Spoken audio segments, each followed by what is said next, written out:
welcome to What's the Story podcast. My name is Danny Murray. I am Graham Merrigan, a very, very happy Graham Merrigan. Thank you. All right, well, this is WTS 316. What? And Graham, you were very happy. Why are you very happy, my friend? Because last night was one of the best nights at TOHIF Stadium. Today, I haven't watched a missed penalty as much as I have today. The context of that is Shamrock Rovers played Vikingur of Iceland in the first round, qualifying round of the Champions League. The away leg was last week. We played very well to hold out in an all draw, brought it back to TOHIF Stadium, took a 2-0 lead after 20 minutes. Half time comes. Few players booked. Jack Byrne, 2 yellows, sent off. They get a goal back. Ref put stoppage time up to 5 minutes. 96 minutes, they get a penalty. This penalty, the ramifications of this penalty are huge. Rovers down to 10 men, a bit leggy, a bit tired. If they score, Vikingur score, goes into extra time. I would have probably not have had a hope of getting through extra time with the pressure they were putting on and not concede again. So I didn't want extra time. Penalty taker steps up, captain of the team. Leon Poles, Rovers keeper, playing a bit of mind games. Referee tells him to get on his line. The whole of TOHIF Stadium, the 3 stands, are nervous wrecks. The North Stand did their job. The new North Stand did their job, putting off the penalty taker. Penalty taker misses, hits the outside of the post. Shamrock Rovers are through to the second qualifying round of the Champions League in a date against Sparta Prague. We also are guaranteed a €1.7 million pay packet from this, and I am over the moon. Thank you for that monologue space. What? Explain to people why we're what-ing, Graham. Because it's Austin 316. It's WTS Pod 316. It is indeed. So that's an inside baseball joke for me and Mero, basically. That's just why we're doing it. Graham, what a crazy tipsy-topsy world we're living in, Mero. Yeah. Since you and I last spoke, there has been an assassination attempt on a presidential candidate in the US, which has set the world alight, and people have lost their minds over it, conveniently placing more value on a single bullet that grazed an ear over the millions of bullets and bombs and everything else that are being dropped in Palestine and Ukraine. Wild, isn't it? Absolutely wild. It's like I got in on Saturday night and I seen it. It popped up on my phone. First thing I said to myself, I better get on to Danny. But as we know, you go to bed at about 10 o'clock every night. Absolutely. So you woke up at 5 in the morning, Sunday morning, to about 10 messages from me. That also included memes and funny kind of WWE context related content regarding Donald Trump. But yeah, it's fucking nuts. You've been saying it since COVID, and you're spot on. We're living in a fucking simulation. Like, I mean, it's just like these people, the American people who are so obsessed with fucking guns, where their former president, who's potentially probably now is going to be their next president, is obsessed with keeping them happy with their guns. In January, he said gun violence victims just have to get over it. Yeah. So does Donald Trump just have to get over it? Well, and this is the thing, right? Look, first and foremost, there is no situation in which the attempted murder of anyone, let alone a political candidate, is good or acceptable, right? So we're not condoning anybody taking an AR-15 and firing a bullet in the direction of another human, right? But let's just hit pause here, because the narrative, and there is a clunky segue to our topic and our guest today as well in this, right? And we'll attempt to make that segue in a concise and meaningful way. But you know, the commentary after those events has been very much a kind of like, right, we all need to cool down. We all need to stop the rhetoric. We all need, and all of those things are correct. And all of those things are true. And I agree. We should have been doing that a long time. But, and it's a massive, giant 72-inch font plastered on the side of buildings. But the very people who have been driving that rhetoric is the guy who got his ear grazed. It's his supporters. Let's Mm. not make any mistakes about this. You could like they've talked about the left in air quotes There's no weaponizing. left in America. Like There's fuck not. off. I know, but they've talked about this, right? They've talked about like the demonization of Donald Trump, and like this is the same guy who literally is saying that Joe Biden is a threat to democracy, and yet, as far as my memory serves me, Donald Trump is the one that pretty much inspired an attempted insurrection in the United States. His mob of angry people and fans and supporters of his were the very people who were marching and rioting on government buildings in America while You couldn't chanting, write it. hang Mike Pence, hang Mike, the vice president to Donald Trump because he wouldn't bend over and do what Donald Trump wanted him to do. They, they erected a gallows Yeah. Rick the gallows and chanted hang Mike Pence. And now, because their guy was the one in the line of fire, and again, that's not okay, but now the narrative has shifted, and suddenly the victim is the very guy. Like it is He's the victim of an environment he fucking helped create. exactly. And this Do you is know what I mean? the world we live in now It's is utter one where nonsense.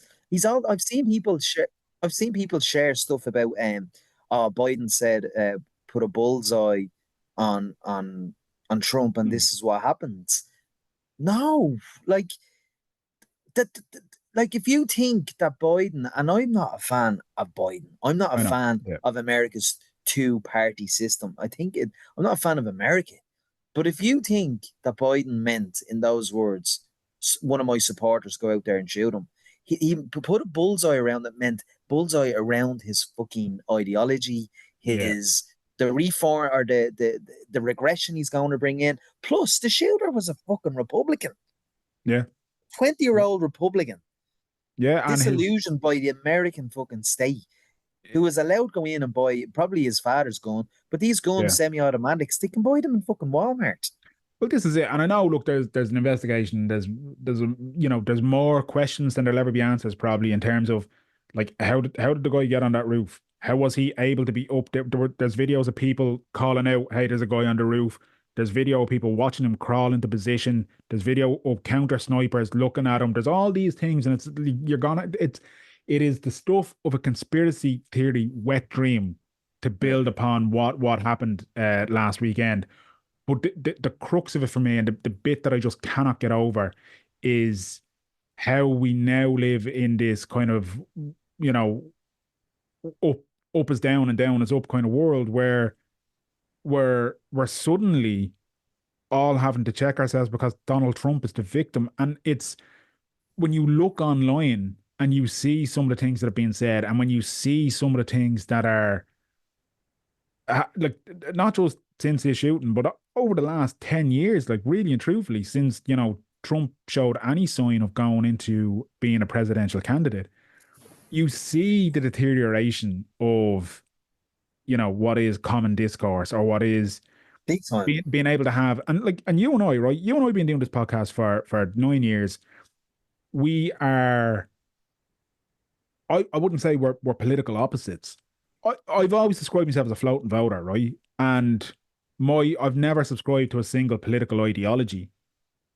You would have a particular history in terms of your political allegiance that I wouldn't have and I wouldn't agree with. And even to this day, I still probably wouldn't agree with a lot of it. So you and I, like, we're able to have conversations and we're able to have these things where, we You're have talking about my similarities. republicanism, is it? Exactly. um we're able to have these disagreements and these conversations where we don't necessarily agree on 100% of what's what, but that's fine because that's life. Yeah. Whereas now we're living in this world where if you don't agree with 100% of what I say, you're the enemy. You're a threat to whatever it is, the world I want to live in. And that's a nonsense way of living. When I saw Donald Trump on a rally years and years ago, and he was mocking a person with a disability, Yeah, I thought to myself, this human being is fucking vile. yeah, He's a narcissist, vile human being. I mean, even some people sharing stuff kind of in support of him, who are also like dismayed at what's going on in Palestine. Don't forget, Donald Trump declared Jerusalem as the capital of fucking Israel. You yeah, know, Donald Trump supporters want Gaza turned into a parking lot. There's settlements, uh, illegal settlements in Palestine called Trump Heights. So make no mistake about it. This man is not helpful to your cause of free Palestine when you're fucking supporting him, and you're instead of laughing at him, you're laughing with him. You yeah. know, he is a fucking vile human being. In that vein, and this is the clunky segue I referenced a couple of minutes ago because we took much longer in our intro than we always tend to. But that, hey, that's it's our show. We'll do what we want. Um, the reality of that rhetoric and the reality of the online hatred is perhaps not only coming home to roost in the political world, but it's very evident and very prevalent in the world of sport. And look, we've talked about sport endlessly on this podcast, and we'll continue to do that. And sometimes I'm sure I have been guilty of letting emotion overtake logic or overtake reason. And I've said things that if I listened back to them now, I'd be like, I probably shouldn't have said, not probably, I definitely shouldn't have said that, or I could have said that in another way. What we're talking about today with our guest is when that kind of thing happens, specifically on social media, and the years worth of material that tackling online hate in football have been researching and going through with a fine tooth and comb to try and better understand what it is that goes on when people let the red mist descend, log into their Twitter account, and go absolutely fucking bananas. And in order to help us understand that, and in order to help us understand the world of online hate in football, we reached out to Dr. Colm Kearns, a fellow Ballybrack man who has done well and is all things knowledgeable. A doctor, what? Unbelievable. Brilliant. And Colm kindly gave us more time than he should have to talk about this. So I'm delighted to say we'll go to him now. And I'm delighted to say Dr. Colm Kearns joins us now. Colm, firstly, thanks a mil for joining us, man. How are you? I'm dandy, lads, and I'm happy to be here. Thanks for having me. Lovely. So the world of online hate is well, it's everywhere, isn't it? But there's a particularly kind of dark corner of it that comes out when it comes to sport and football. So tell us a little bit about what you're involved in and the research behind tackling online hate in football. Yeah, so I'm part of the Tackling Online Hate Football, or TOHIF project for short, and it's a multi-university project. I'm based in DCU. We got colleagues in Galway, Ulster University, and in places scattered over England in Leeds and Sheffield and Loughborough as well. And it basically kind of came about out of this like I suppose like odd marriage of like data science and people like me who kind of look at like try and read socio political significance into football. And myself and three colleagues in DCU were doing a project or a paper on Brexit and Euro 2016. I'm sure you remember the referendum happened at the same time the Euros was going on. I actually woke up on a friend's couch in Grenoble the day after the vote had gone in, and I was still on such a high after Ireland beating Italy that I don't think the full significance of that sank in with me that day. But so we're writing this paper, and it's basically a combination of they've got like this data set of that they had purchased through Twitter of thousands of tweets that mention about Brexit and Euro 2016. They're thinking, okay, there's got to be something interesting we can get out of this. And we're talking about it, that eventually saw the light of day. But as we're talking about it, one of the lads suggests, we could scale this up and go for something bigger if we go for this funding where we can bring in people from the UK. And kind of out of that evolved this idea where the initial idea with the project was we were going to look at all the European Championships, men's and women's, from the men's in 2008 through the women's in 2022 there in England, and kind of use them to sort of trace the evolution of online hate. Because as we were talking about this, any of the research into it have been very incident focused, being say like something blows up, player gets sent off, underperforms, whatever, gets a barrage of insults online, and the research would be looking at this very particular window of time in which to happen. And we thought, well, like this is a fairly long running thing, I mean, as we all know, with social media and internet stuff in general, like it changes quicker than you can keep up with a lot of times. So we thought there's something to be said for looking at how this has evolved. And then as we're putting in the application, obviously the Euro 2021 happened, and you had the incident at the end of that with Saka, Sancho, and Rashford getting abused for missing the penalties for England in the final. And I think that was sort of a watershed moment in this problem being something that not just scholars like myself or not just activists like the likes of Kick It Out and that we're interested in, but things governments and FAs, UEFAs, FIFAs, international authorities felt they had a responsibility to do something about. So I have no idea whether that kind of affected things in terms of us getting the funding and eventually getting the research project off the ground. But it certainly has meant, since we've begun researching it, that for better and worse, when we go to people and say like, oh, would you like to interview with us for this project where we're gathering insights on online hate and football, we don't have to explain to anyone what that means. What was once like quite an obscure little problem is unfortunately now a problem everyone's well aware of. And who are you interviewing for a Colm? Oh, all sorts. So that's another big part of it, really, is that like that incident at the Euros, and like I certainly don't want to downplay the significance of that, like horrible for the players and their families and all, but it does feel like all the majority of the attention has gone on incidents like that. So where you have high profile players getting abused by a load of fans. Mm-hmm. And what you often see then in a response to it is just a kind of exercise in finger pointing. So like governments say this is a social media problem, as if racism only started when Twitter started. Social media companies shrug their shoulders and say, well, this is a free speech, this is society's problem, really, and so what we wanted to do with our approach was throw the net as wide as possible and get as many stakeholders involved. So we're interviewing players, agents, coaches, tech professionals, lawyers, police, fan group representatives, grassroots activist people like Sport Against Racism Ireland, Kick It Out, those kind of people, people from footballing authorities, from FAs and international bodies and so on, with the idea that what we come out of it with will be a multifaceted solution to a multifaceted problem, as opposed to just pointing at one particular group and saying, here, you solve this. Unreal. And it's like what you're saying and what you're explaining there is something that, from an academic point of view, absolutely there's miles and miles and miles of road in it, right? But from just your everyday average fan, we've all seen it, we've all encountered it.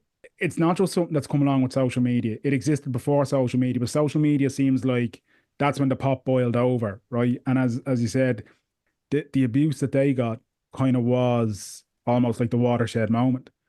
But what then, when you guys are doing those interviews, like, is there a predominant theme? Is there is the finger pointing prevalent in those interviews too, or is there something deeper emerging from it? See, the interesting thing is that it depends on sort of who you interview. So at the moment, we're kind of preparing a report that is summarizing a lot of the findings, things come out of this. And I was trying to kind of, you've got at this stage, got like 3 years worth of information and millions upon millions of tweets. I think well over 100 interviews at this stage. 4,000 of those tweets are from Mero and about Bowles, I'd say.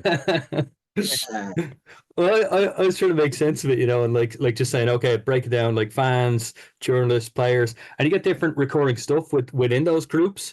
So say, two colleagues of mine in England, they done a lot of interviews with academy players in different clubs around England. And, they find like certain recurring things there. So you see a degree of which like players will, it's something they're not very comfortable with talking with managers about when it comes to managing it. Like they'll talk to maybe player care people or any like health professionals within the clubs, but there's still that very, I suppose, competitive mentality of if you're coming to the manager and saying, yeah, I'm getting this huge amount of abuse online, it'll be seen as a sign of weakness, and you might get dropped. There's like within it's funny, my colleagues say like the difference between when they interview, say, you know, under 18s players versus under 21s is huge in terms of like the under 18s largely don't want to admit that this affects them at all. And to a degree, they're probably not getting a huge amount of it at that age. I mean, their profile isn't very big, you know. Whereas the under 21s, even though they're like it's only slightly older, will admit that it does have an impact. And there's huge, particularly a lot of them will talk about the impact it has on their families and the idea that like they'll try and tune this out. And, they say, oh, well, if I make it in the Premier League and I'm going to be making loads of money and fulfilling my dreams, well, I don't give a fuck what these lads say, but I don't want my mom saying it, Yeah. And it's interesting that, like, for one, I think defense of like, well, if I'm going to make it, I'm going to make loads of money. I don't give a fuck. I think that's probably a bit of youthful bravado. I'd say it does sink in, no matter how much money you're making, if people are saying horrible stuff to you. But that, like, at the end of it, despite all that, you could be achieving your dreams, and you're still going to be concerned about like how it's weighing and impacting on your family. So that's a big part of what we see, like that idea of a impact on families. So what we see across the board too is like the fact that you can't really tune out of it. So there's a bit of a generation gap. It's kind of going now, but there's a bit of a generation gap, but like coaches and players say, where, Yeah. coaches are older and just don't understand, like, why are you on this? If you're getting abused here, why are you on it?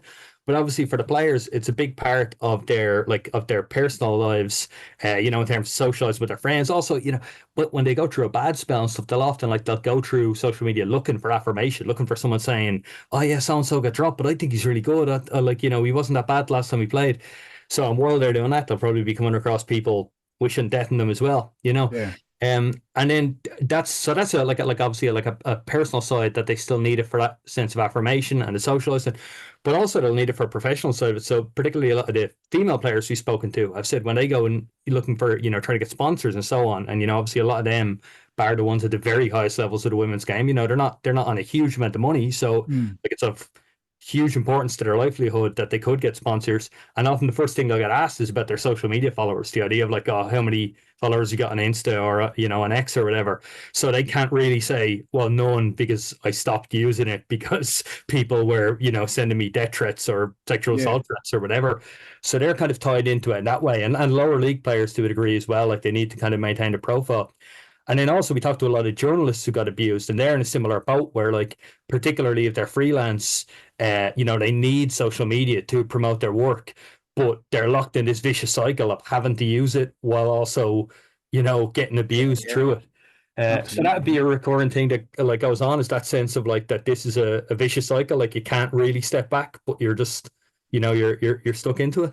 Over the years, with disparaging remarks or abusive remarks on Twitter, I mean, I thought the women's game maybe 5 or 6 years ago, particularly in the US when they were trying to get equal pay, um, I thought the abuse that they got post all that conversation, you would find even some journalists would be saying that they'd point to a mistake, they'd point to a goalkeeping mistake or a defender's mistake, and they'd caption it and they cut it out for that specific player, and the question would be, do these deserve equal pay?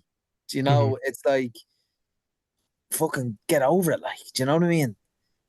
Yeah, well, I think social media as a way of communicating in general just like lends itself to things being taken out of context, Yeah, yeah. like But as well as even that, though, fans, why should fans care about equal pay for footballers? Like, yeah, but again, it's like it's they're like maybe in days gone by they wouldn't have cared, or if they cared, that talk could be limited to pubs. But now, because they have the facility to direct it at the players, or it becomes a lot. How would you put it? Like, it becomes a bigger problem. And I think one thing that makes this tricky to manage in sport is that, like, obviously there's a degree to which, like, sport, you always have a level of antagonistic banter that we think is acceptable, and I think is fair. Like, like you're a Rovers fan, Mero, like, I'm sure you see it when you're at Tala. I'm a Shells fan, like, out to Talca, you hear stuff shouted, and some of it, like, you wouldn't shout it in any other context, but I think it's probably fair enough. Like, if it's just calling someone, like,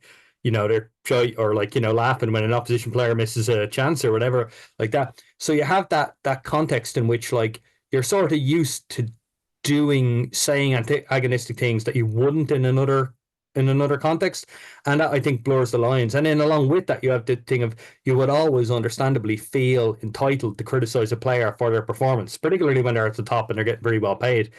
And then that blurs over into like, what is acceptable criticism of a subpar performance versus what is using that as a, say, stick to beat them over equal pay, or as a reason to, send them threats or insults or whatever. So again, when we interviewed like the academy players, they'd often talk about like that sense of, we asked them about other issues that tie into it, like say, racism or homophobia, whatever. Like they kind of downplay that and say, oh well, like if I play badly, like the fans are kind of entitled to say so. And on the one hand, you think, yeah, they are, but on the other hand, you're like, yeah, but like, no matter how badly you play, you shouldn't be told like that your people hope your kids die in a fire or like whatever else. Like, I'd rather all that just be panto. Do you know what I mean? Yeah.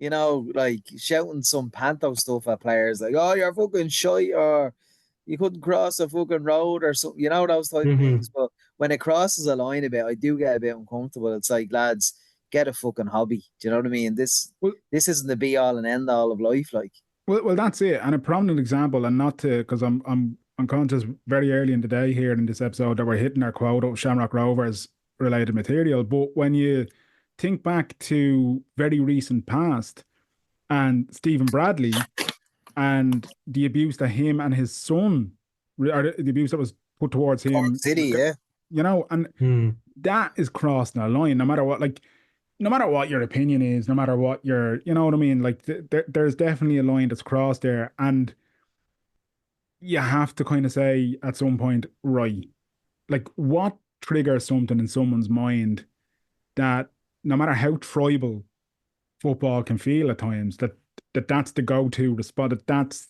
what they vocalize in terms of that tribalism. Yeah, it's interesting with the Bradley incident. So obviously, it was in a pub near Turner's Cross. It's in Turner's Cross, and they had a viewing point in the pub that overlooks Turner's Cross. So they actually weren't in Turner's Cross; they were just in the viewing point of the pub overlooking Turner's Cross. But I think there's so like one thing that comes up a lot when we speak to people, and one of the questions we'll ask, whether it's like police or tech people or people within football authorities, is just to kind of get their opinion. We say like, okay, imagine you've got a magic wand, unlimited budget. What's the one thing you do to try and address this problem? And a lot of them will go back to this idea of anonymity, and anonymity being the big thing that drives it. Like that, like, oh well, if you can go online and say anything without your name attached, and people wouldn't do this if they knew it was him.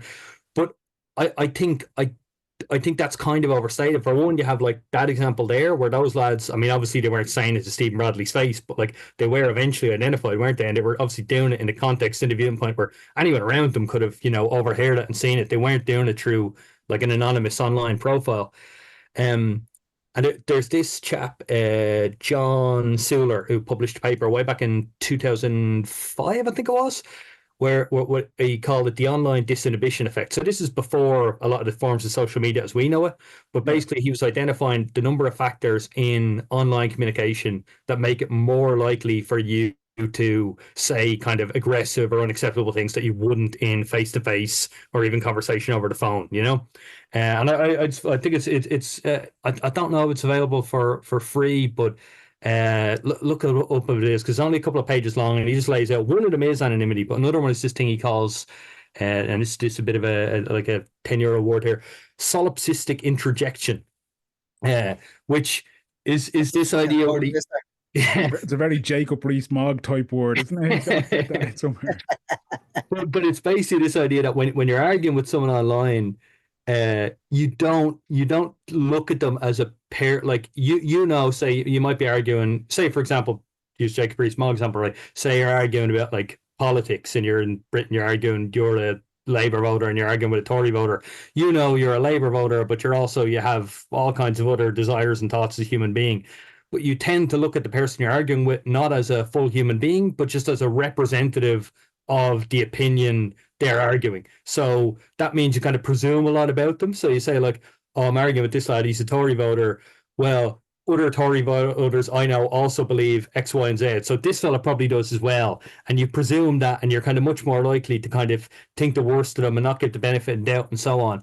And I think that that's certainly true and like still in a lot of online communication. But I think you always see it in football as well, because by the nature of football, you view players and managers not as just as themselves as full human beings, but as representatives of the club or the team they play for, you know?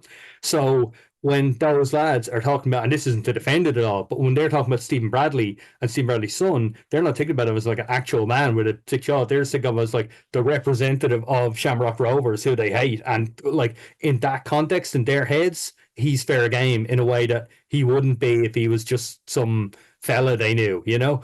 And I don't say that to defend it, but I think it's interesting that it's a feature of online communication that leads to this kind of like hate and abuse that's also existed before that in sport and particularly in football. So when the two of them come together, it kind of, you know, it leads to a pretty heady brew. You mentioned the anonymity factor there, and that when you mentioned about talking to journalists and some of the reaction that they were giving, particularly the freelance journalists, I remember many years ago when I was in college and I was doing my master's thesis, and I done it on is Twitter changing sports journalism, and I kind of thinking back to some of the interviews I did with journalists back then to what you're saying now, and although they weren't the same topic, there's a parallel there in that the way people engage with journalists and the way they engage with people online, even then, and that was about 2011, 2012, it hasn't really evolved, or because people can hide behind that. It used to be the egg account, right, on Twitter. Remember that when you didn't put a profile picture in?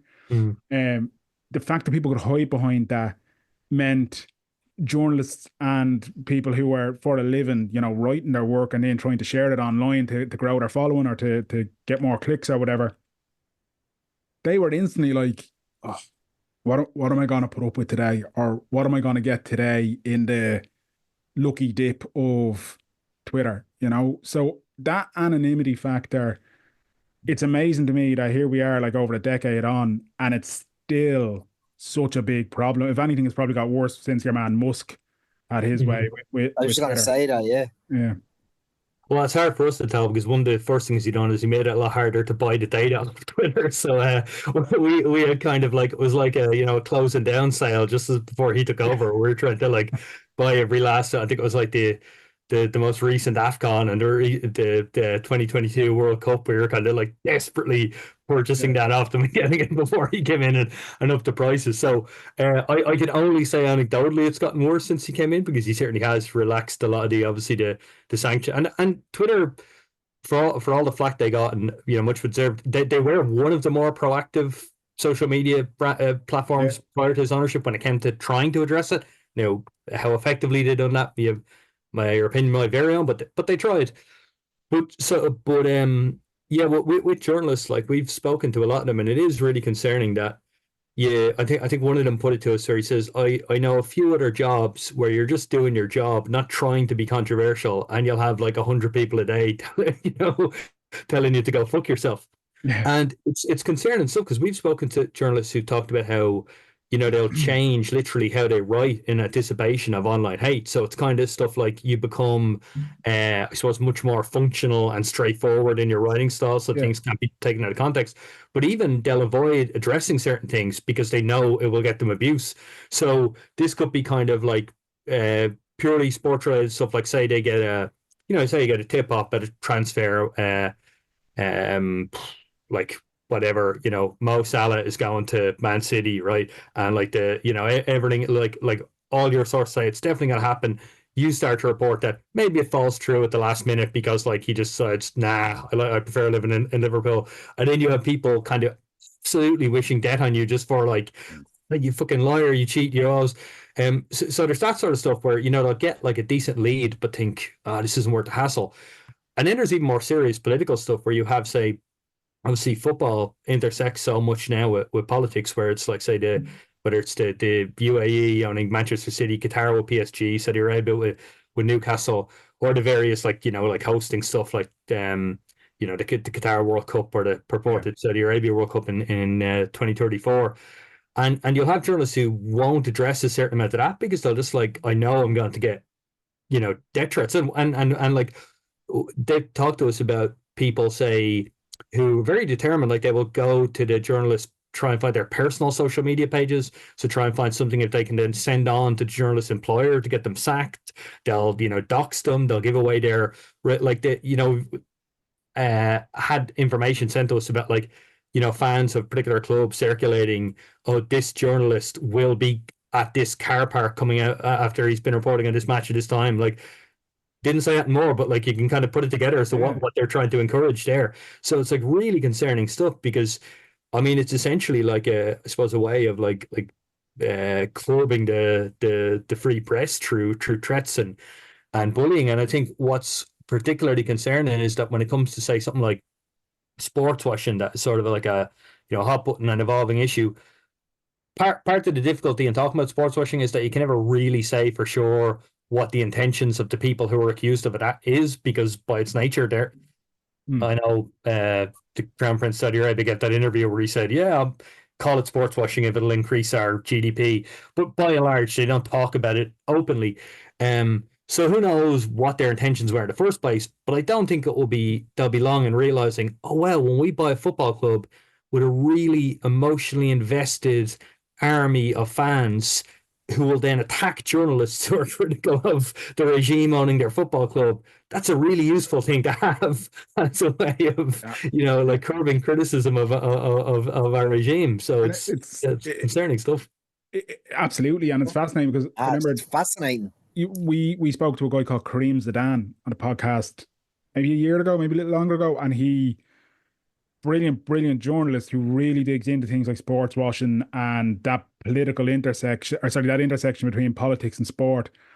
And he's a guy who's been highly critical of the Saudi regime and the interactions with the Saudi regime from, not just football clubs, but things like Live Golf, WWE, all these, UFC, and well, at the time, the parent company hadn't bought WWE or whatever, but like the influence that sport washing can bring. And when you put it in that context, Colm, of them looking at it from the point of view of, hang on a second here, there's a way that we can maybe not control media, but certainly, give them something to think about.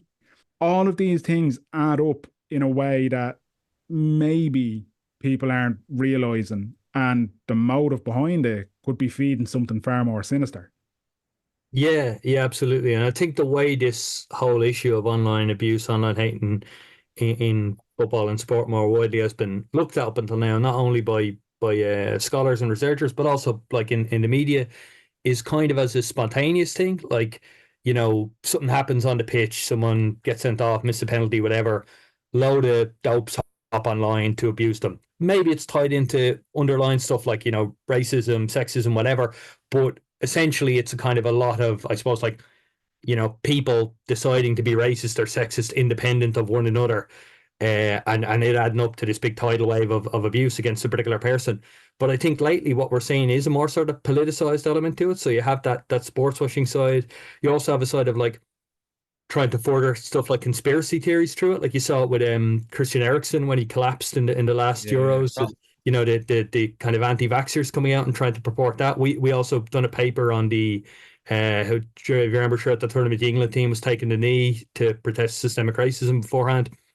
And I suppose, like, because that was an issue where I mean, going on since what, like 2016 was the Colin Kaepernick. Kaepernick, yes, sorry, his name escaped me. Yeah, but I would imagine it's probably, for a lot of people in the UK, it was probably something they hadn't thought about a huge amount before you had that. So what you saw is a lot of kind of far right, gaslighting themselves, Colm.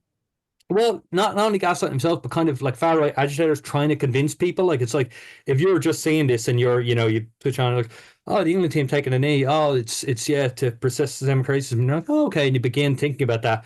And the first thing you see online is someone saying, well, actually, this gesture is an anti-white cultural Marxist thing that is part of a conspiracy to, and suddenly you start looking at it in a different way. So it's kind of this idea of these big sporting events still. One of the things I talk to a lot when I do these classes with students is how, like, sport from a media point of view is like one of the last kind of moments of monoculture and one of the last moments of big like traditional media water cooler moments, where we all watch the same thing at once. Yeah. And because of that, they're, very powerful in a lot of ways, like economically, culturally, but also politically. So you have this chance of, okay, we know loads of people are going to be watching this, talking about it.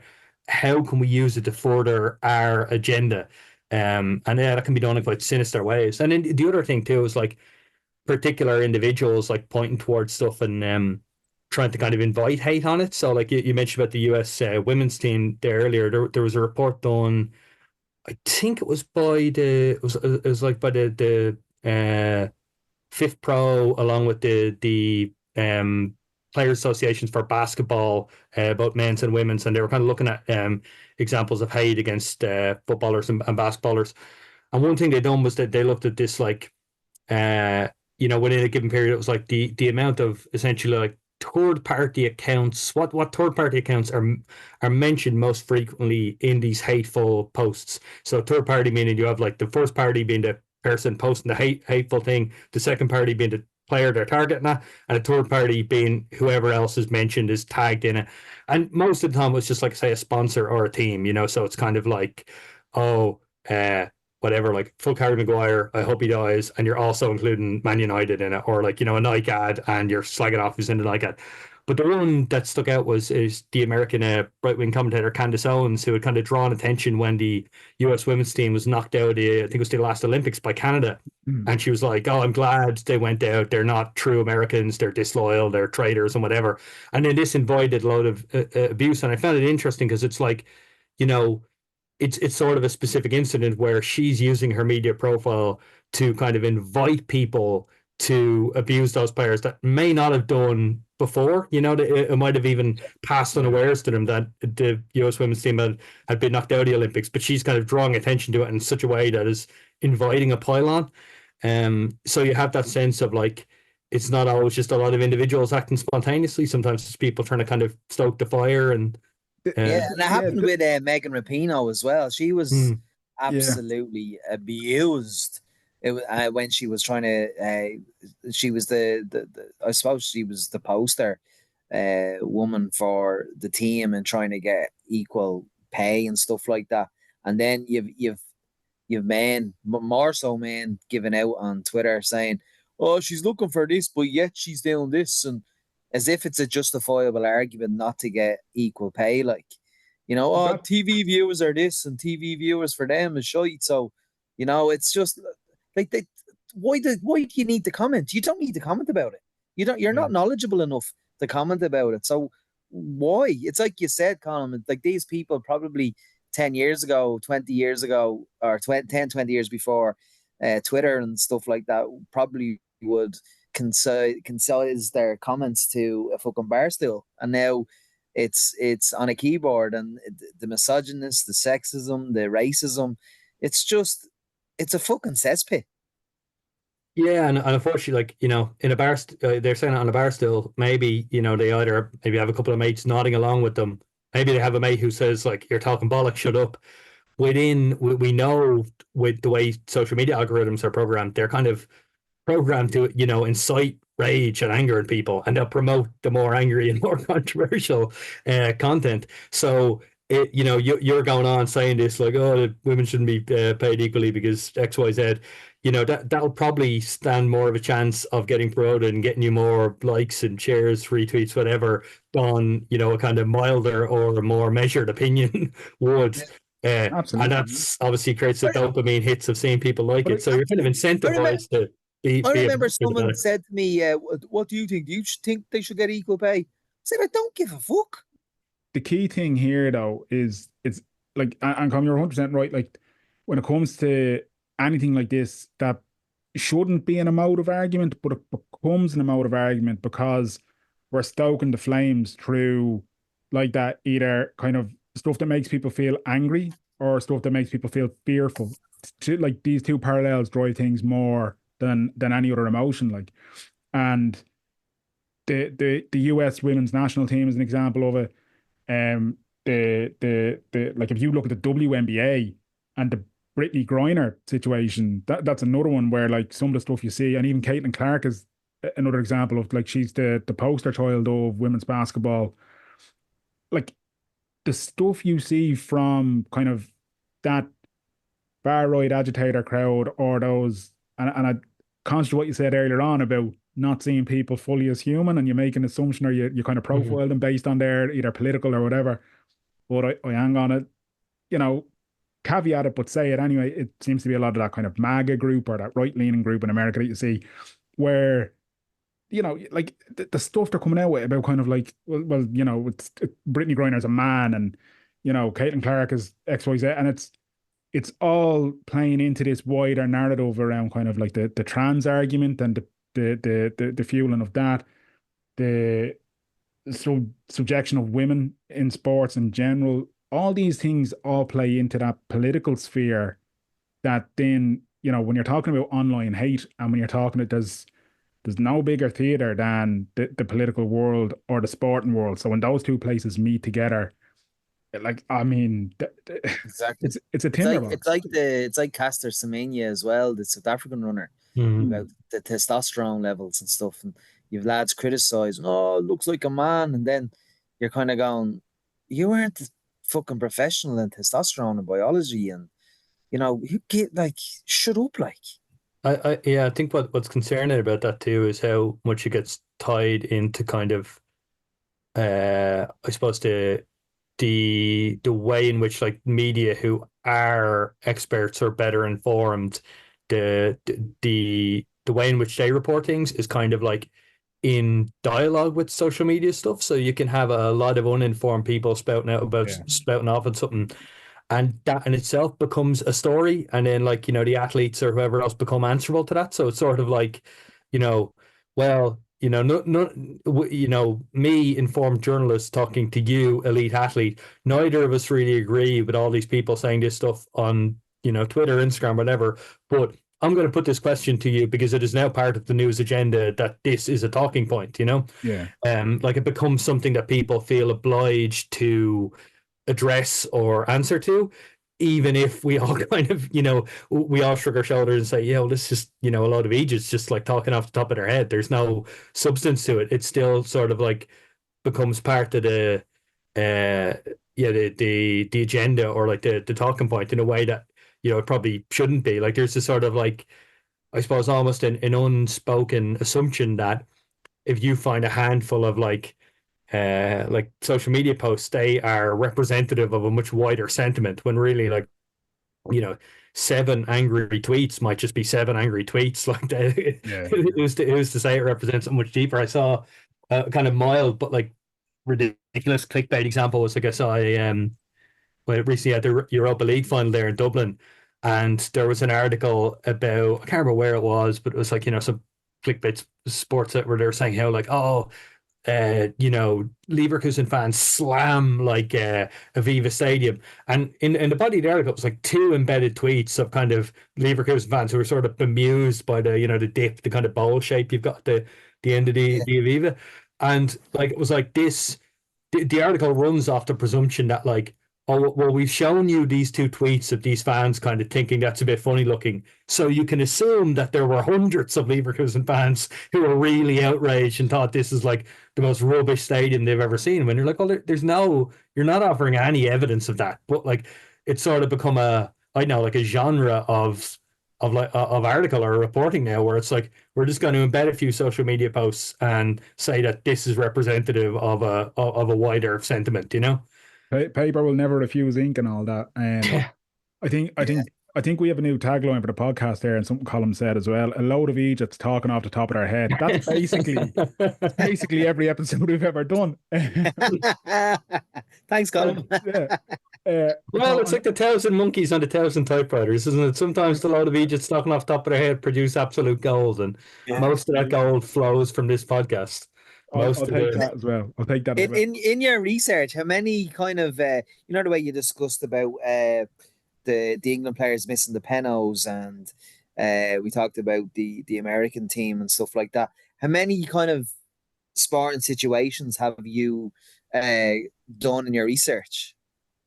Oh, like loads. So the data stuff is based from Euro 2008 through Euro 2022. So we've got incidents related to like all of them. Now, obviously, to men's 2008 and particularly women's 2009 for women's game really took off. You're talking a very small amount at that point, just because there are less people on Twitter and it's not as tied in with the I should say, yeah, sorry, all the data we were looking at specifically was drawn from Twitter, now X.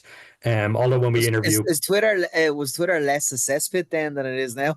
no, I think it was just that there were less people on it. So yeah, like sort of by dint of that there was, and there's probably I think a lot of social media. It isn't a very controversial statement to say it, but a lot of it took the turn for the worse when they made the move from a purely chronological feed into a algorithmic feed. Yeah, Because then you have people playing that game of the algorithm to get promoted, and often that means saying more controversial or contrarian stuff. So yeah, within that, like the people we interview, we spoke to them just about their whole experience and all with all of social media. Our data side of it just comes from Twitter over that 14-year period. So within that, we've got a load of different stuff, and you find a mad kind of changing things. So say like one for a while there, we were working on a paper. It's kind of fallen by the wayside, but hopefully we'll pick it back up about homophobia in the last men's Euros. Do you remember you had that incident when Hungary had passed some anti-LGBT yes, laws, and Germany wanted to protest it by lighting the Allianz Arena up in rainbow colors. UEFA wouldn't let them, and obviously it occurs during Pride Month, so you have a lot of sponsors have the Pride branded stuff, but they're not like, are they making statement about this on social media? It's often kind of bigger argument about this like idea of pride and sponsorship, and that like you kind yeah, of you throw a bit of rainbow paint over stuff but don't say anything too meaningful. So we kind of wanted to look at that. So we said to our tech guys like, oh, like have a look through the Euro 2021 stuff and see what you can get us on homophobia, like what kind of what's the general sentiment. And they said like far and away the biggest examples of homophobia in the Euro 2021 was between apparently coming up to the final, there was some kind of vote on like what song would be played. It was either like immediately before kickoff or during halftime, and it was between BTS, the K-pop group, and Harry Styles. And it's all like BTS and Harry Styles fans like screaming homophobic abuse at one another wow, over Twitter, and that was like outweighed anything any football fans were saying, in that time. So you see like really odd incidents like that, and then kind of within, say, What were they like just using homophobic slurs to put each other down? yeah, just yeah, like they're just getting really competitive and Would that be valid content for the research then? I mean, it would sort of be somewhat tangential what we're doing because it wouldn't be entirely sport related, other than the fact that they wanted to be played. It's a major sport event, but like it certainly still falls under the whole online hate and social media absolutely. area. And I think it's fascinating just because demographically, like I suppose, like people would, we talked about how there's elements of traditional football culture that maybe lent themselves to this. People, maybe I'm being stereotypical and presumptive here, but you would think of Harry Styles and BTS fans, the demographic you would assume is like teenage girls, and you wouldn't necessarily assume they're going to be hugely homophobic. But there you go. So Have you even heard of BTS? yeah, yeah. Oh well, you don't. Apparently, they've got a very active and ultra protective social media following, so I Fan don't want to base. invite that rat by saying nothing too bad about them. But yeah, and then you see a lot of like say in the AFCON, I think we got one or two AFCONs data for, and there's a lot of really specific stuff to that tied into like different ethnic identities within Africa. So it's kind of like I suppose being, we're all white Europeans, so you sort of just think of racism in Africa as like a, whites being racist against blacks kind of thing. But obviously within Africa, there's all these kind of different forms of like hatreds and discriminations that frankly we're not really all that qualified to look at. So one of the things we're doing at the moment is kind of expanding our network of researchers to find people who are like fluent in different languages because we've got like data in languages we don't understand and from different cultures, so they can kind of parse through this stuff and find the nuances. So all that is to say, like, there's just so like the most kind of innocuous fixtures in world football that you would have never thought of as a big flashpoint for kind of online hatred can end up kicking off something major. It's yeah, Yeah, and it's just like yeah, the dumbest stuff as well. So we get into it, talk about like racism there, and you think about like say when we talk to journalists, the white male journalists we talk to would kind of talk about the abuse they'd suffered. I say, well, I don't have it as bad because I'm a man and I'm white. You know, I don't get it as bad, or like I'm straight. I don't get it as bad as other colleagues and so on. So like, but like you while that's undoubtedly true, like we've seen examples of people who I suppose occupy that what you would call like I suppose a privileged identity. You still get it. So people like Hardy Kane and Hardy Maguire get a huge amount of like ableist abuse. Like people call uh like pardon the language here, but like call them mongs and retards and like all this stuff. Like, and I don't know whether it's just that like, well, here's this like white straight successful man. I don't know what else to call him, so I'm just gonna go. Yeah. This is what I'm gonna zoom in on, or what it is. But like, it's kind of like fascinating that sort of like there's no one really, no matter how whether you're kind of a successful elite footballer, whether you're a kind of like jobbing freelance journalist, whether you're an academy player, whoever you are, you're always going to be open. Like the kind of the haters are going to find some way of like like getting to you, or something, some kind of boil they can spew in your direction. Yeah, There's something wrong if you're over 20, and that's probably being generous. But there's something wrong if you're over 20 and you're still using terms like mongo and retard and all those ableist fucking slurs. Like, come on, where are we at a society when fucking grown human beings are still using those slurs?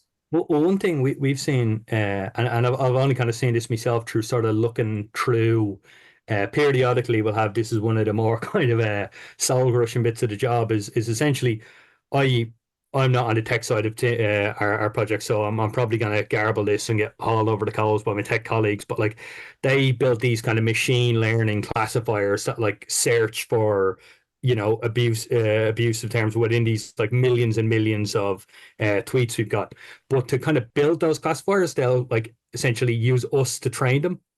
So they'll give me and my colleagues like a spreadsheet of like, here's 2,000 tweets that like using the roughest possible calculation fell into ableism. We want you to go through it and see like, just mark as a human, like, is this ableist? Is it borderline? Is it like a false positive? So it's like under false positive, like when we're looking at homophobia, we got a load of stuff that pull up, like just mentioned Scotland striker Lyndon Dykes, and the kind of early, very rough scan is pulling that up as like, oh, like homophobic. Obviously, it's the fella's name.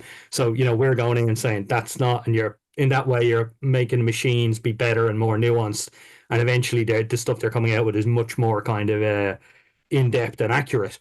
But when we were looking through these, like 2,000 ableist tweets, what I saw is that you see a lot of people using ableism in sort of like defense of other identities, or in kind of like attacking other bigots. So it'll be like, can't believe these racist retards are doing monkey chants or whatever, or like yeah.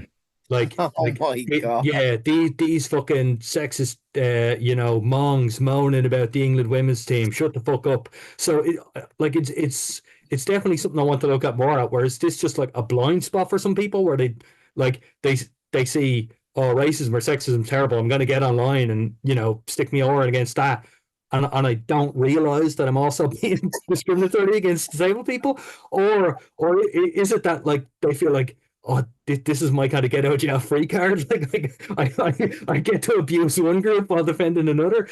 I don't really know. It's something I kind of want to look at more to get to the bottom of, because it really sticks out when you look at the ableism. Is that like you have that weird Yeah. Yeah, You're giving out about racism and sexism with ableism. yeah. It's a fascinating topic for all the right reasons and all the wrong reasons at the same time. It's and I think that piece, like, I think people are inherently lazy, right? I think people often, when they're punching down kind of thing. So the first derogatory or the first insult that comes to mind is often the most juvenile or the most regressive, in terms of like, well, this is the kind of thing I'd say in a schoolyard, and that's what's coming to my head, so I'm got it. And it's there's no excuse for it, but I'd say there's something that's, the wannabe intellect in me is saying there's something in just reverting, but it's almost like that caveman thing. You're just revert backwards. So when you're just punching something in online, or you're in a beat of fury, you're just typing away on Twitter or whatever, you go back to, what would I call somebody when I was, subconsciously you're saying, what would I call somebody when I was 15 and I wanted to insult them?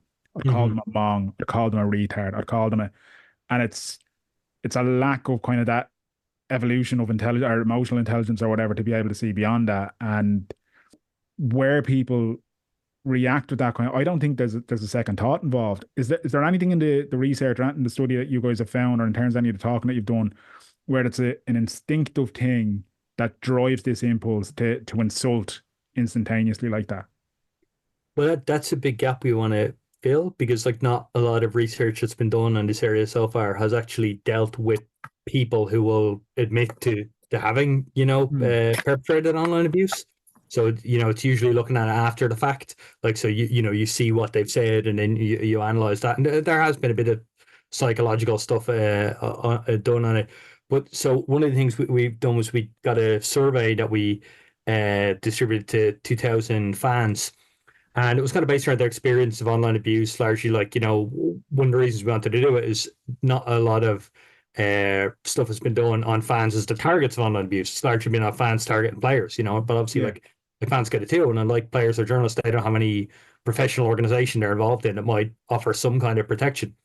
So we done all that, and we also asked them about, whether they intervene when they see others get abused. But the final thing was, he said, like, has watching football ever led you to abuse someone? And if they answered yes, it was one of the few open answer questions, and the thing they'd be asked like why did you do so? And you get kind of a range of stuff, like people just like attributing it to heat of the moment or in defense of the club. We have tried to follow up and get like interviews with those people, but haven't been successful. Because that is a big unanswered question in it, is kind of like, what drives the psychology of it. Like, one correlation we did find is that like the people who perpetrate abuse tend to have been more likely to have been abused themselves. So okay, had a question early on about like roughly how frequently are you the target of online abuse when, in football discussions, and it's like, a scale from never up to very frequently, and basically the higher they scored on that scale, the more likely they were to have, actually done abuse themselves. So I suppose there is on that, like, that's kind of very, like rough data, but there is sort of a vicious cycle element to it. And that, like, you get like you say something about football, someone calls, abuses you for it, and maybe it sort of numbs you to the general significance of that. Like, you kind of having been on the receiving end of it yourself, you kind of start getting numb to it and stop forgetting how the hurt it might cause. The old Do you adage think of people have? hurt people comes to mind. Exactly. But do you think people on that now as well, Danny? Do you think people, particularly we'll see with the English Premier League, or even we do see it as well with the League of Ireland? Do you think fans or Twitter users think they have a license to be able to be critical in an abusive way because of the wages these footballers are on? Do they think they have a license to say, well, he had a terrible game last night and their club is paying him X amount, I have the right to give him stick?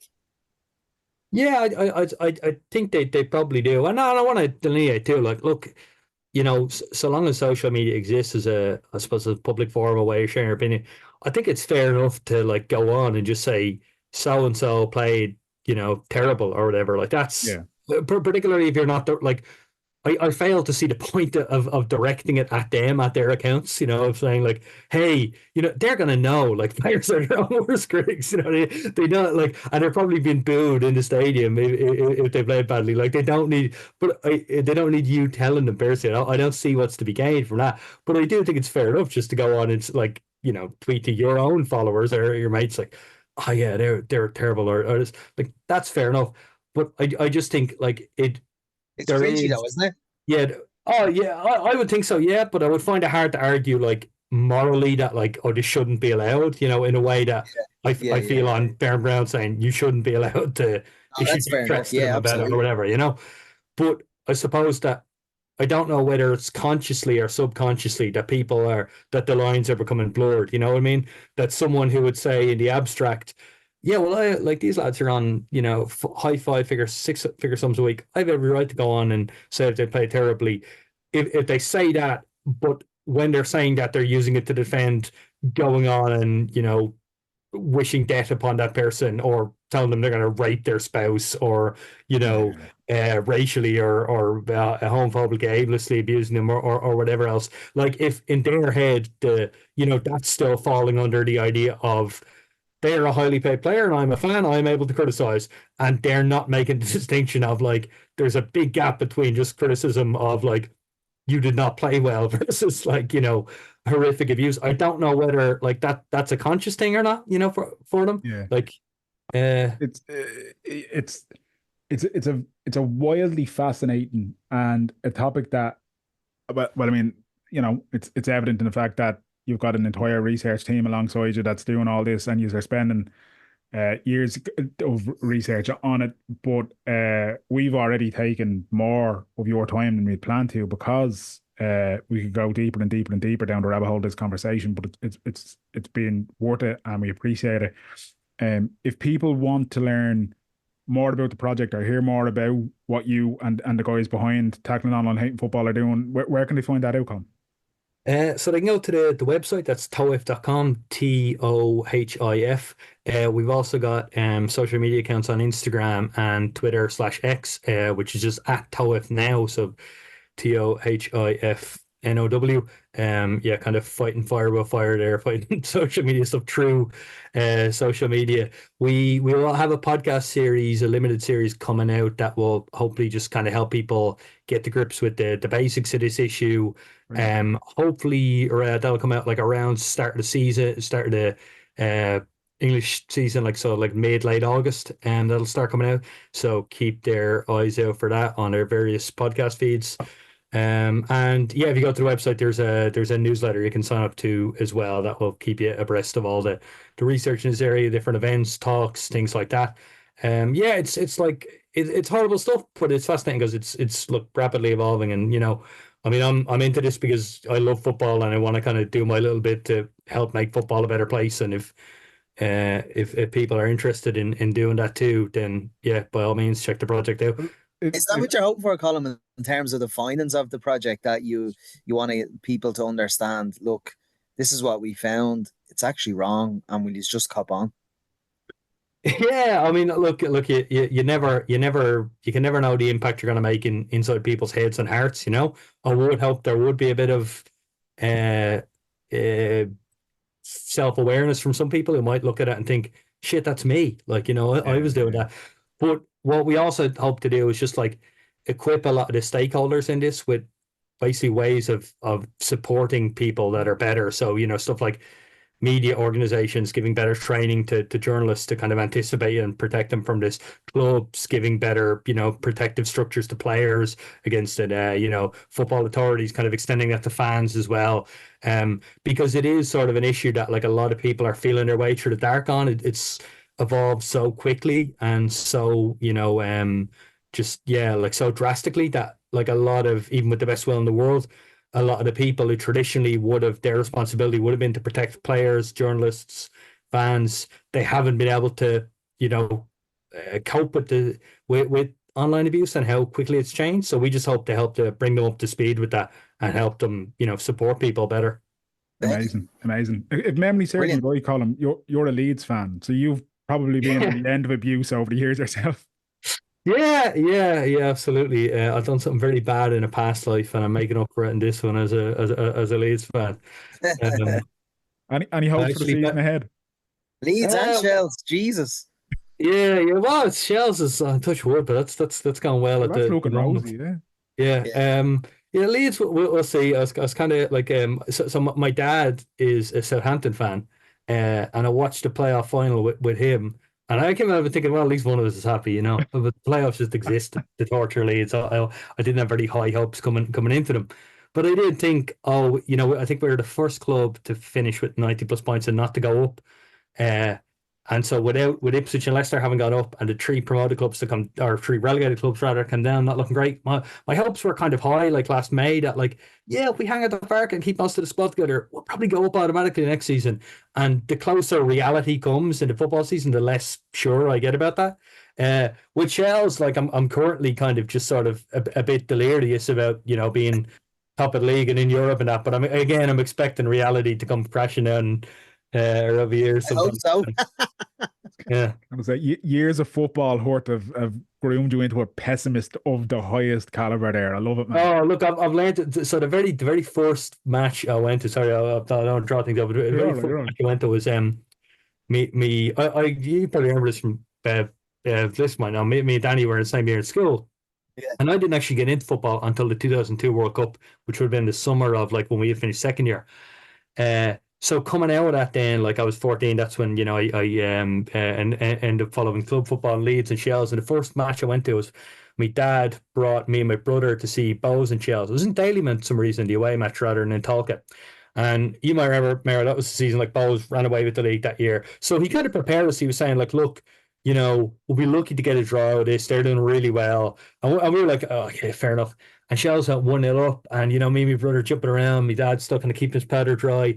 And then late on, we won a penalty. I remember it was lashing rain. It was quite unclear as to whether the fella was actually in the box or not because the white lines had faded. But they had awarded the penalty anyway. We go 2-0 up. And because my dad had kind of, drilled this into me and my brother that, like, look, we're not going to get a win here. We were delirious. Or like, oh, my God, like, we're going to beat the league leaders in their ground. And we're, like, celebrating. And we turn around and he's standing there, his arms folded, and he just goes, we might get a draw out of this. And we didn't all go for a win in that match, but that has kind of informed my watching of football ever since. Just that perspective. So the wins are even better for you than a pessimist. Yeah. I hope so. Like, at that time when Leeds locked Man United out of the FA Cup in 2010, it was literally like that Father Ted moment of, with Dougal has the drawing when dreams and reality switch places. I remember like 3 friends text me just saying congratulations, and I was on the bus on the way home and I just kept looking at their text to remind myself, it's real, really happened. Oh my God. I couldn't believe it. Deadly. Love that. Well, Dr. Colm Kearns, thank you so much for your time, man. And I look forward to hearing the podcast and everything else when it comes out. But for now, thank you so much for your time, man. Appreciate it. Thanks a million for having me on, lads. Cheers, Mero. Cheers, Danny. Thanks for having me on. It's a topic you could spend so long delving in, and obviously it's evident in the fact that there's an entire team doing this and a whole research project in it. But like, I'm sure if every one of us objectively went back and looked at our social media account, there's at least 1 or 2 tweets in there, at least, that would say, absolutely, I wouldn't send that again today. Yeah, absolutely. I'm very, very interested in the podcast that Dr. Colm Kearns is going to release now in mid-August. That will be a great listen to because it'll probably explain more of the findings and stuff like that. But the thing, I cursed a bit in that podcast, and I think, and I'm not usually a curser, and my Uncle Ray, when he listens, is going to ring me. He's going to give out, I'm 39 years of age. He's going to give out that I was using bad language. Fair enough. Sorry, Uncle Ray. But I was angry because I do see some of the tweets that he does talk about. He talked about the tweets there where people are sticking up. They might be sticking up for racism and misogynist tweets, but they're also, in the same time that they're sticking up for it, they're using ableist language to stick up for it. Yeah. And it's like, oh, come on, like, I mean, unless, I always say this, like, unless you're part of, say, a minority community, like I'm in the disabled community, there's so many words that I'm offended by because I'm not a word, like, do you know what I mean? Yeah. When I was a kid, sometimes when I was pushing through estates, there'd be kids shouting, there'd be, not all kids, Jesus, no, not all kids, but enough for me to still, at 39 years of age, able to recount an awful memory of being called a cripple, being called a capper, being called a midget, being called retard, a mongo, a simp. Like there's 6 slurs in a row where when I was 9, 10, 11, I wouldn't have had the confidence to stick up for myself. Yeah. Now that you get older, and anybody in a minority community that now that they're wiser and now that they're defending themselves, it's almost like people are saying, "Oh, you're a snowflake. You can't say that anymore." No, they're just fucking rotten words. Yeah. And actually, this is before we press record, you and I were kind of talking about this, and my mind went completely blank, and I forgot what I was going to say. But what you just said has reminded me of it, and it ties exactly into it. This whole thing of wokeism being seen as a bad, and I'm like, okay, someone wants to describe me as woke when the alternative is being an ignorant, pig-headed arsehole, quite frankly. Yeah. Then I'll happily be labeled as woke. And like I'll admit to using terms in the past, like some of the words you used there, to ignorantly using them and not thinking anything of it, because again, I was speaking from a position of privilege, having not experienced those words being used against That, me. that- Again, it's one of those things that we've all done it, right? We've all done or said stuff in our lives that if you were to hold up a mirror now that let you look into it in the past and ask, would you do it now? You'd probably say, definitely not. Not probably. I yeah, don't know why I'm saying probably and definitely. That's an oxymoron. You wouldn't, right? You just wouldn't. And like, I think we all have to have that. We all have to have that accountability where we can say, like, I I've done something, I've said something, it was wrong. It was wrong then, it's wrong now. Like, I can't change what I've said, but I can make sure that I never say it again, and that I hold my hand up and say, I'm sorry, and whatever. But like, this notion of it being woke or whatever term people want to put on it, when all you're doing is using language that's not offensive or is more inclusive, I don't see why people get so uptight about those things happening. Like, why it's not done to this, it's not designed to hurt you. It's designed to make more people feel better and to feel part of something. absolutely. I seen Kathy Burke, the comedian, uh, and she said it. She was doing a documentary. I can't remember. Um, but she said, "I love being woke. It's much nicer than being an ignorant fucking cunt." Couldn't have said it better. Yeah, Couldn't have said it better. So I mean, yeah, I mean, look, and because I've listed off 6 or 7 ableist slurs there, and because I'm part of a kind of minority community based in the disability community. It doesn't mean that I'm an angel against other communities or, you know, in terms of over the years. But if I've said something and someone has corrected me and said, "Oh, listen, that's a bit of enough, like, that's Yeah. not an okay word to say," I'd be like, "Grant, thanks for telling me. I won't be fucking using that word again." Yeah, Do you know and what I that's it. mean? And I think that, like, As well, but the problem we see here, and it's what Columns touched on about the bar stoolers yeah, who in the 80s and 90s and whatever, they'd have the bar stool to give out about stuff.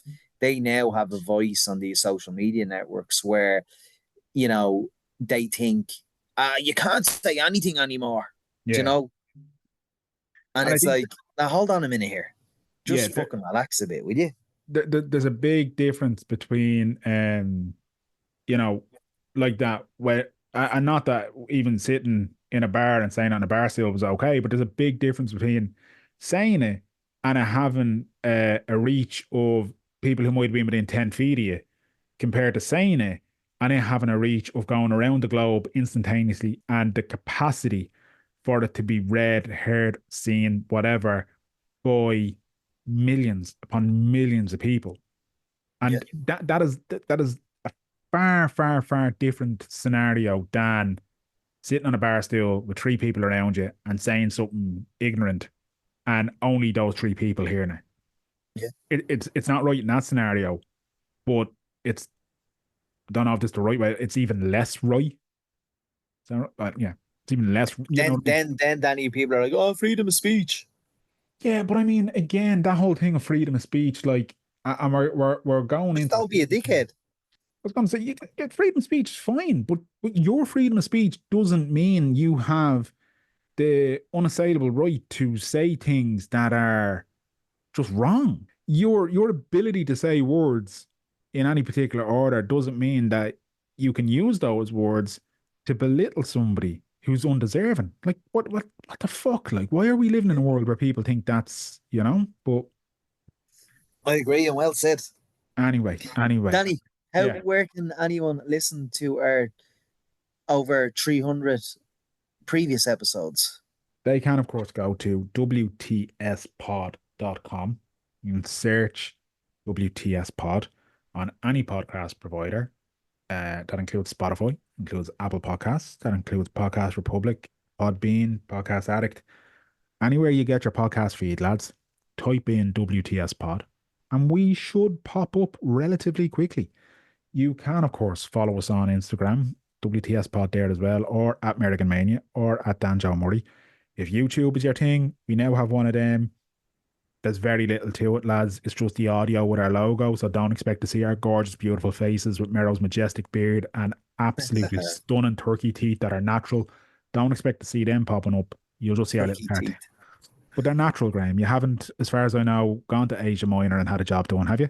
I haven't, no. I There you haven't. go, exactly. I have stunning teeth now, to be fair. You do, and I don't think you'd have any need to go to the former Constantinople to get a job done. So, Absolutely not. but anyway, if YouTube is your gig, lads, you'll find us there as well. And thank you to the people who have been going back and listening to previous episodes and leaving little comments and subscribing to us there. It's nice. It's nice feeling. But anyway, that's it for this week. A huge thanks to Dr. Colm Kearns and the team at Tackling Online Hate and Football for their unbelievable work and research. This episode should have been about 20 minutes shorter than it is, but me and Mero's capacity to talk bollocks knows no end. So, until next time, what? Their eyes, What? full hearts, What? can't lose. Too sweet.